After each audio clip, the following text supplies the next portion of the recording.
When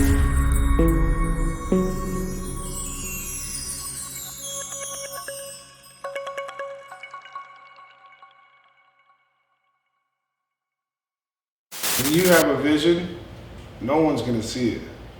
No one's gonna see it but you.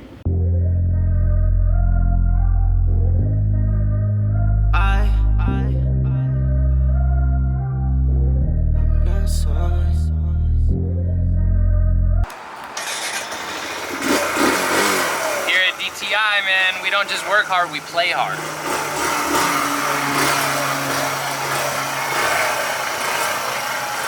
Bombed out 1100. What I'm doing, getting money. What we doing, hitting money. What they doing, hating on. Hey, what's going on? Come on in, come on in. My name is Shaun. This is Diverse Technology Industrial Coatings and Supplies, and I just want to take you around and show you what we've been up to and why we can be your one-stop shop for all of your industrial needs. Come on, take a look. CNS came to be. Yeah. So the beginning of how CNS started was me getting it back into this industry. How I started in this industry was a little rough. It made it real hard for me. People wouldn't allow me to get an account with them, and if they did, because it's illegal not to sell, and if they did, they priced me ridiculously high. So they didn't allow me to be competitive.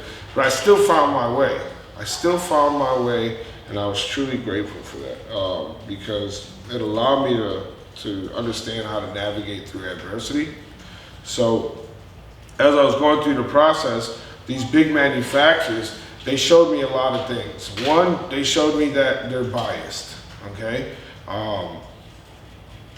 They're biased in so many aspects. Like if you don't buy $250,000 from them, what ends up happening is they don't even take you serious. You have to pay full scale price instead of the discounts. So I thought that for me, I was like, man, wouldn't you want to help me to succeed? Wouldn't you want me to be happy so I can reinvest and be successful so I can reinvest back into the company and their company as well? Because I always came from that era that if you're financially healthy, you have a lot more avenues and you have a lot more resources. But my resources were slim because of the current events and people saying certain things, which was never true.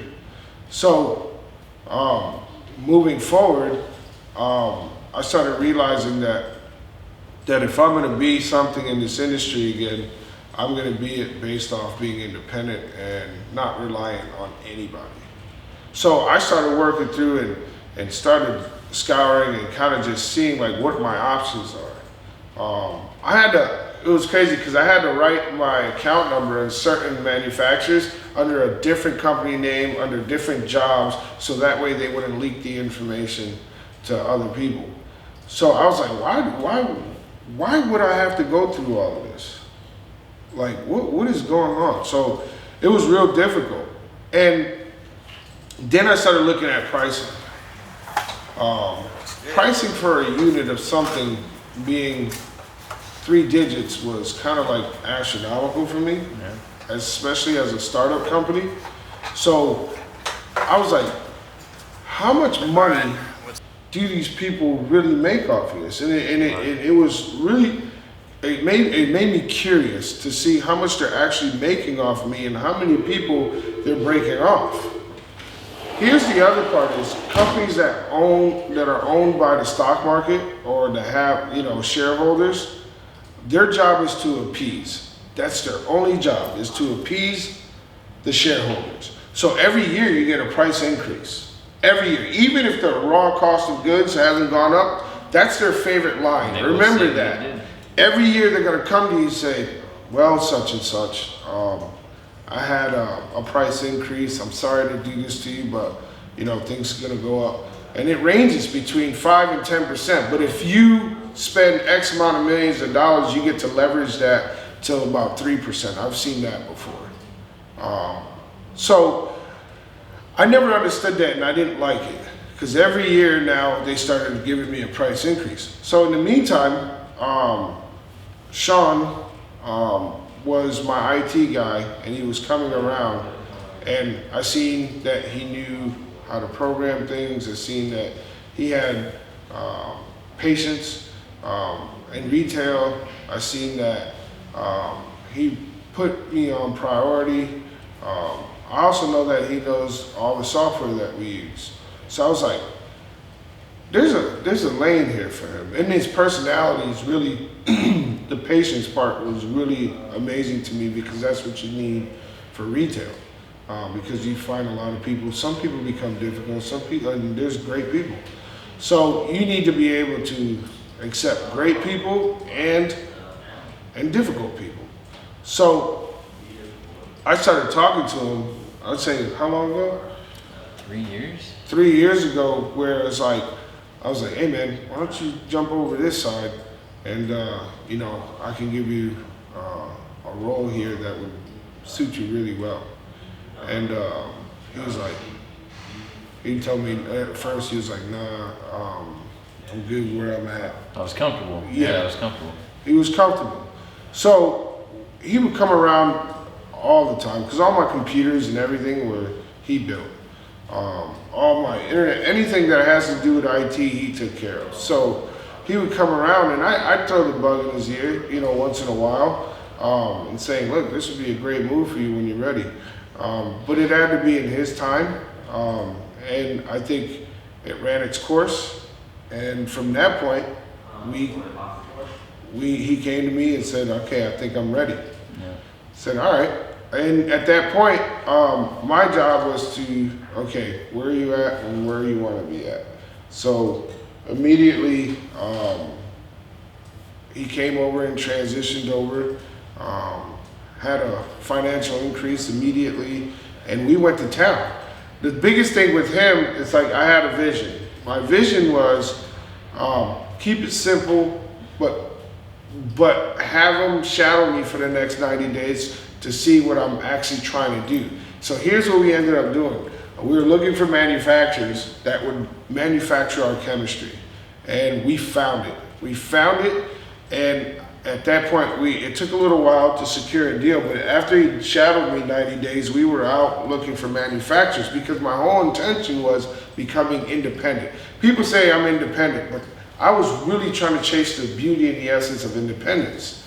So with that being said, he came over and I said, look, this desk right here, after the manufacturer and everything turned out well, we established our chemistry, our pricing, I said, look, this desk right here, I need you to pretend like this desk is a store, okay, that I'm buying from you. And because of the price reductions on us manufacturing now, the cool part was he was concerned. He was concerned and said, well, if I'm charging you, does that take away from your profits?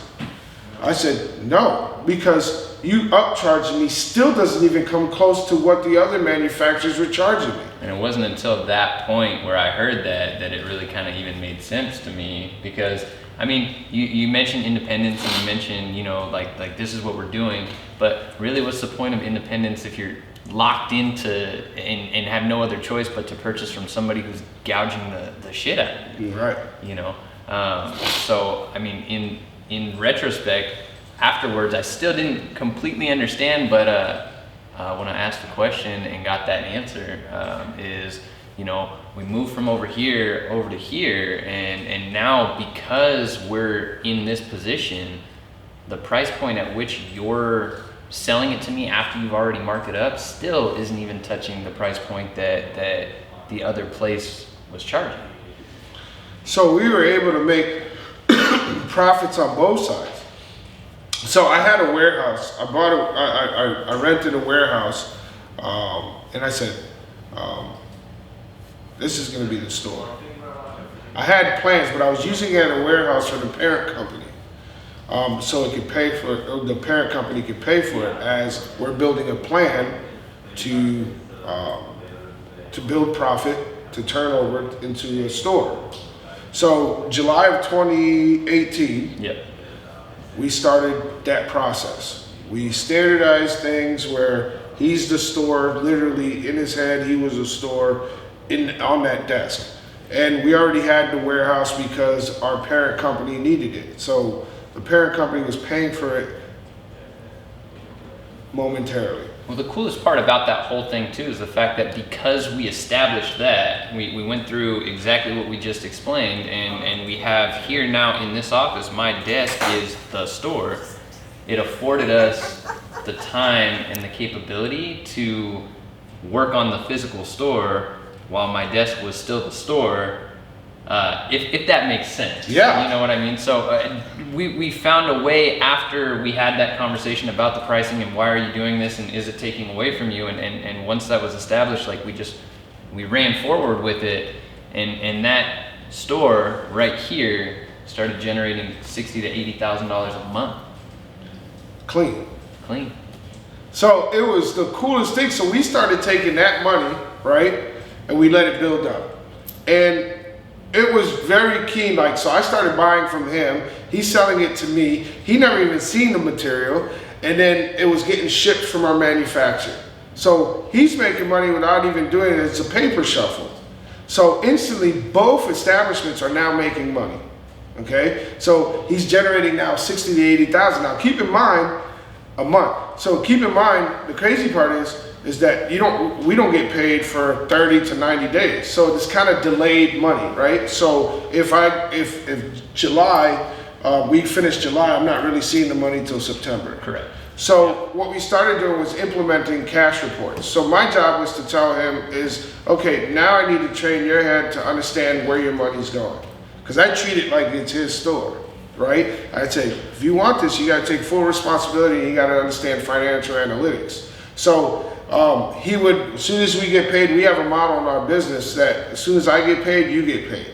Which means I don't cut checks on Friday. I don't do none of that. I don't count chips that aren't mine. And I implemented that same model to him. I said, the minute you get paid, you pay whatever bills you need to pay. You don't hold on and you count chips that's not yours. See, a lot of people, when they get money in the bank and there's bills being paid, they fall in love with the big number. Okay, so it's hard for them. They see in their bank account print out. It's hard for them to let it go once it's sat there and they've seen it over and over and over again. That's the mentality. You start looking at that big number and you get infatuated with that big number. For me, it scares the shit out of me. I want to fall in love with what's mine. I don't fall in love with anybody else's money but mine. So that's why I eliminate it immediately and pay the bills, and then whatever's remaining is my money, right? So that's the number I fall in love with. You get what I mean? So, and it allows me to let me know how much play I got and how I can maneuver. Super valuable lesson to teach off too, because the cash reports and seeing everything right in front of your face and knowing that there's a delay in, just like you were saying, delay in, we get paid, you get paid kind of thing. Like I said, it's a super valuable lesson to know because it allowed us to build the entire store out, not count money that's not ours, and do the whole thing completely debt free. But here's the coolest part too. The first month, after we got paid, after the first month, he started paying for himself. Yeah. He wasn't even he wasn't a burden, a financial burden to the overhead. He was paying for himself. He was generating revenue on his own. I wasn't paying for him, he was paying for himself, which is the coolest thing because normally in those positions, they're called overhead burdens. I made sure that he was never gonna be an overhead burden, that he would pay for himself. So from there, we started saving the money. So I taught him about cash reports. And this is for all you people that need to understand this. If you're gonna run a business, understand what your cash looks like every day, okay? I started teaching him the analytics as far as for him to know where his dollar value is at every day, after bills or when he's getting paid. Okay, our accountant, she makes sure that we have a cash report on a daily basis. And it allows him to be able to make decisions, conscious decisions based off what you have in the bank. Not what you feel you have in the bank, is what you have in the bank. Every dollar is accounted for in this company. So I told him, in order for you to be successful, you need a cash report. A cash report's like steering a ship with navigation, Yeah. so you don't hit an iceberg. Right. Okay, that's and sonar. Sonar. Right. It's good. So that's kind of like having that. Okay, a cash reports allows you to show you your limitations, but also allow you to make a good business decision. So he started getting hip on the cash reports, and he started operating as if it was his. Now here's the kicker. I got another warehouse. The parent company, DTI, Flooring's got a warehouse. So we moved all of our stuff up because he was now ready to start investing into the storefront. And for those of you who can't picture it at the moment, there's a small storefront attached to a warehouse, and that warehouse was holding all of DTI Flooring's materials, tools, supplies, everything. So, and it's great because it's in a business complex, and literally right across the way, one popped up for lease, and then he took it. Yeah, it made it so convenient. It made it so convenient and efficient. That's really where I aim for, is efficiency, right? So at that point, we started accumulating dollars through his imaginary store, and then started taking that money and investing into the store, And we had like several. Here's what I'm going to tell you: every whiteboard plan, any business plan. Because we wrote out a business plan. It's about a 30-page business plan. Yep. And our agenda with this thing is get it open so people didn't have to go through what I went through. The whole premise of this store was I'm going after the big manufacturers that has made it difficult for you guys to profit and give you fair pricing. Like, that's really what I want it to be. I don't want any of you to go through what I went through. What I went through was no fun because it was a longer course for me. But I'm appreciative for it because it truly solidified how independent I really wanted to be and not codependent on these big manufacturers. But it allowed me to say, you know what? I don't want anybody else going through this. And that was my whole premise of everything. Yeah. So we created a whole separate company. He is an employee of the other company. Like, he truly is independent over there, right? What the business model is, everybody gets fair pricing. The parent company gets no different pricing than anybody else. It's truly designed for you to win. I want to add 10% to your net, and I know I could do that because I already went through the whole other route. I went through the other route. So I want to add 10% to your net because as soon as we started doing that, we gained 10% to our net, and it was like, whoa. So that means it was really like 20% to our gross. Before we pass over it, an amazing thing that I personally can't just get around is the fact that because it is that model and because we get to use you first and prove that theory and that model works. Yeah. And then we open the doors and that rule book does not change in the slightest. Not a word in that rule book changes for anybody else who those doors are open to. Right. How could it not work for you? Right. And that's the coolest part is that as we started investing into this thing, the process started happening. Because in the beginning, it was kind of like I had this vision, right? I had this vision of how I wanted to look, how I wanted the store to service people. And I know it was hard for people to see, but I already seen it in my head. But I already knew at that point, if we're gonna be successful, we have to be debt free, okay? That gives us a jumping start, which means it allows me a year to make whatever mistakes because I don't owe nobody anything, okay? Listen to that. I don't owe nobody anything. He doesn't owe anybody anything. Everything in that store, and you'll see, is debt free. There's no credits, there's none of that. And it's because we wanted to take our time to build it the right way. So in having a business plan, always understand that it doesn't go according to plan. We've had several grand openings, and it never came through. And it's because we weren't ready. But we weren't operating on anybody else's time because at this point, he's making over $100,000, $200,000 a month. Several grand opening dates, several dates for a grand opening. Yes. that got pushed. Mm-hmm. Yeah, and that's the thing. It's like we weren't ready. But in the meantime, we're still generating revenue. We don't care. We're not in a rush. We wanted to perfect the process before we open the doors, so we can be ready for the consumer. And we also want to make sure, here's the crazy part is, the store, people, when I walk into some place, people have forgotten service. Especially for us blue collar guys. Yeah. I've spent millions of dollars with Home Depot and all that, and it's not even accommodating to me. They don't even care about how much I spend with them. They don't care about me. I said, I'm gonna change that.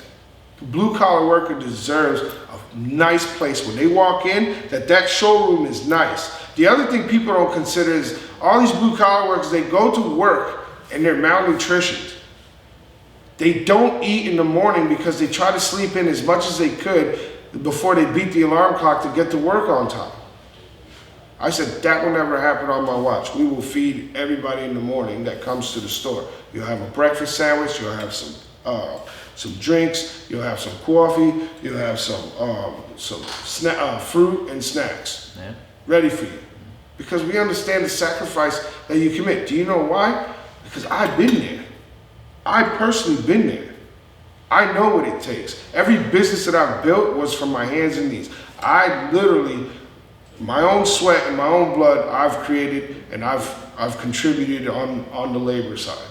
Okay? That's how every company's formed. And then I train people on my own. I didn't hire people. I showed them personally, because if I'm setting a standard, you need to understand. That's why I invested time in him. That's why I taught him the art of the flip. You don't have to come out of money. Here's the crazy part. If I would have started off and gave it a $500,000 budget or $1 million budget, we would have bought things that was not necessary. I agree. You have to build according to your budget. And don't be in a rush if it's passive income.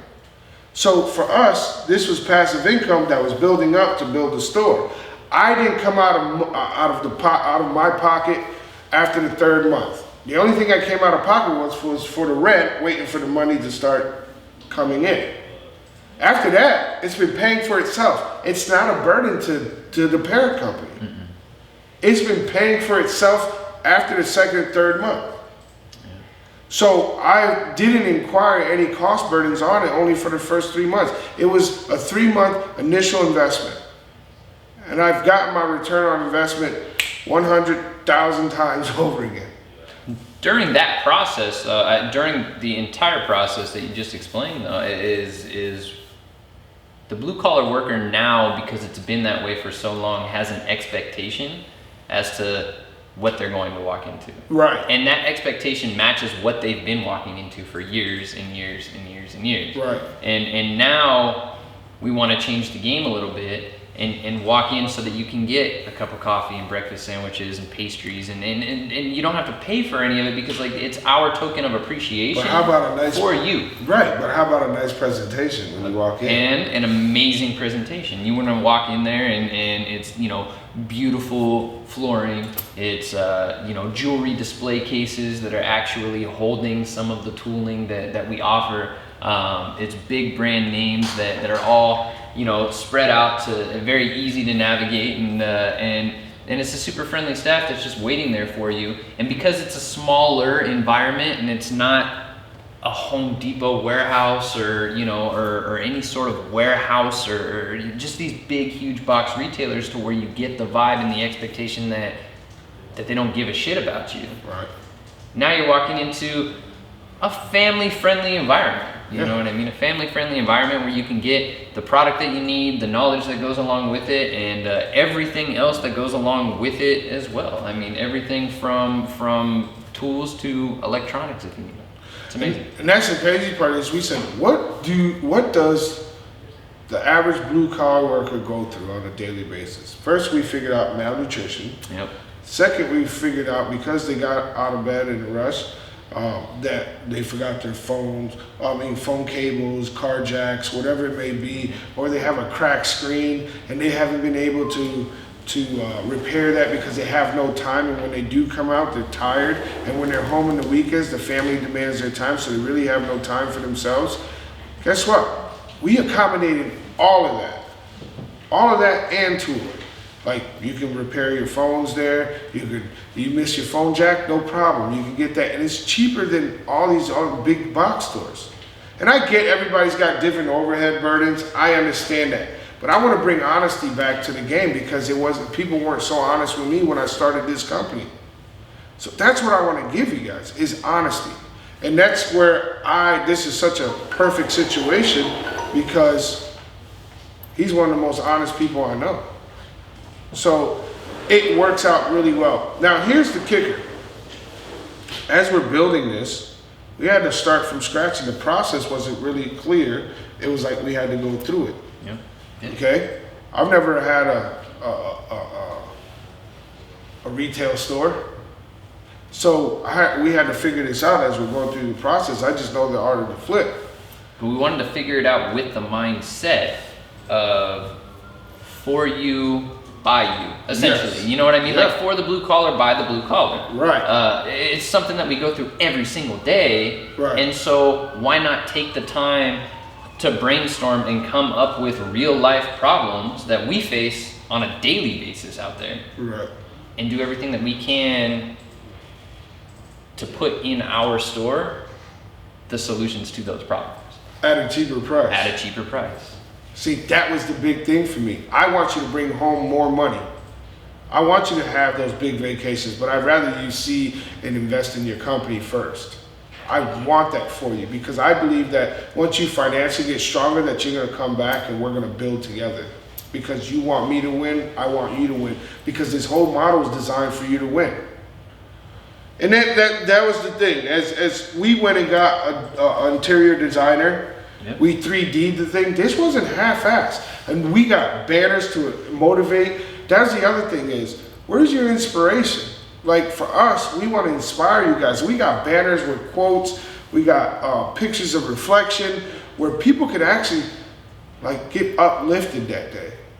You know, because look, being a business owner makes you want to quit today, be inspired tomorrow, quit tomorrow, be inspired the next day. That's how it works. It's a roller coaster.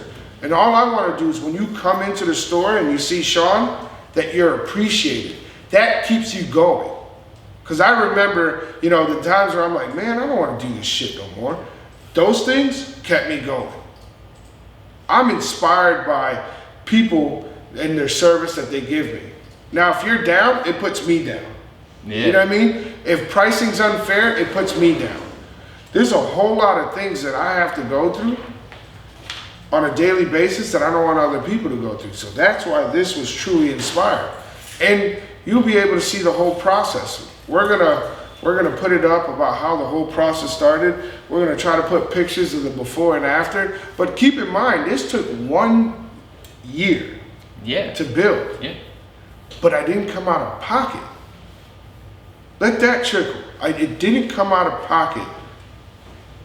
And whatever I did come out in the first 2 months for the rent on the box store is paid back in full. And keep in mind that everything that you see in that store is 100% debt free. We got over $500,000 worth of inventory in that store. Over. We don't owe nobody not one single dollar. Not a dime. So these moments of being proud, it's every day we get to reflect, and what's cool is now we got history where we go, look what we did. Right. We were just talking about that the other night, you know, being able to hit these little milestones and take the time during that process to look back, you know what I mean? And that's our goal here, is to continue hitting milestones so that there's always those beautiful moments of being able to look back, because I don't take those things for granted. And in order to have them keep happening, we got to keep moving forward. I'm not sorry.